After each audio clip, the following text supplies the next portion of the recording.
When I was in a bookshop, and this must have been about 4 years ago, I ended up coming across a book called I Hate You, Don't Leave Me. And this was a book that I had heard about for a little while before this. And as it was a second-hand bookshop, I thought I may as well buy this book because it looks interesting. And I ended up writing an article about this. And the article is titled I Hate You, Don't Leave Me. And this is what I said in the article. A number of years ago, I read a book called I Hate You, Don't Leave Me. Understanding the Borderline Personality. This is an old book, originally published in 1989, but I thought it was still excellent. I would say that even if someone doesn't have a borderline personality, or even know someone who does, it can still allow them to develop a greater understanding of themselves and others. The reason for this is that even if someone doesn't have this disorder, they might still be able to relate to some of the traits or experience these traits during stressful times, or another person in their life might. The title of this book is a great example of what someone is likely to come out with or express through their behavior if they have this type of disorder. Ultimately, what this illustrates is that someone like this is usually heavily conflicted and finds it hard to experience inner harmony and peace. But although this title is very good, I didn't think deeply about it when I was actually reading the book.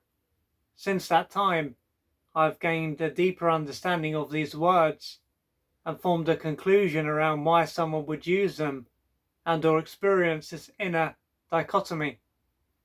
If someone has this type of disorder, it is highly likely that they had a childhood from hell. The stability, consistency and nurturance that they needed to grow and develop simply wouldn't have been available on a regular basis. As a result of this, part of them would have naturally experienced a lot of rage and hate towards their caregivers. The trouble is that due to how powerless and dependent they were on their caregivers at this stage of their life, they wouldn't have been able to act on these feelings by either attacking or running away from them. So, as much as this part of them didn't like their caregivers and wanted to get away from them, their very survival was attached to them. To another part of them then, not being around these people would have led to their demise.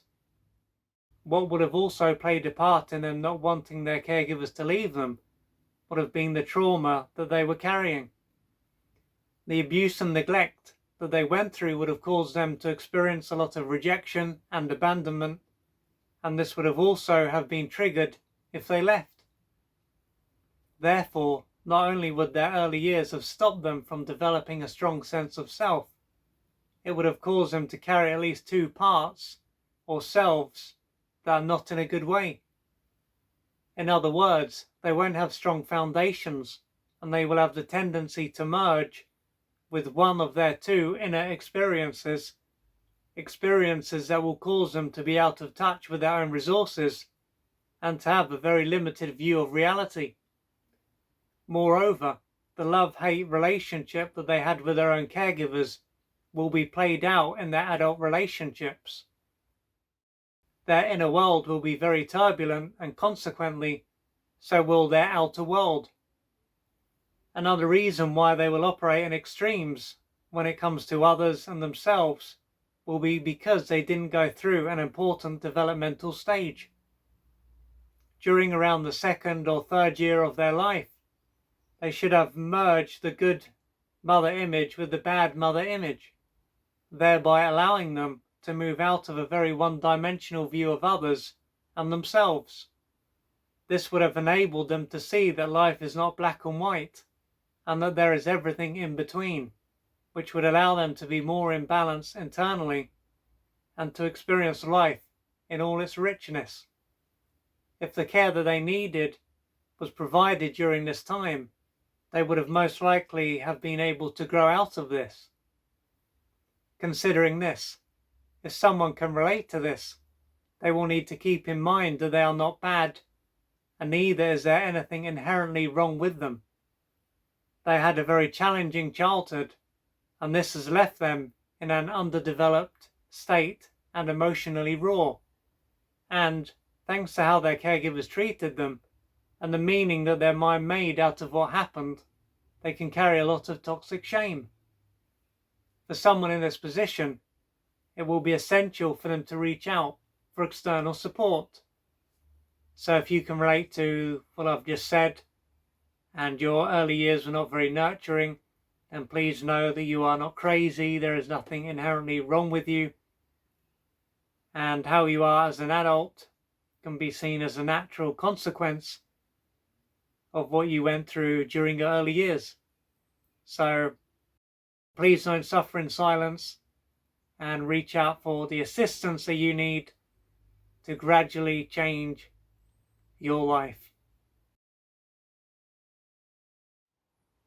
If you'd like to find out more about the services that I offer, please go to www.oliverjrcooper.co.uk or email me at info@oliverjrcooper.co.uk, and I'm looking forward to assisting you on your journey.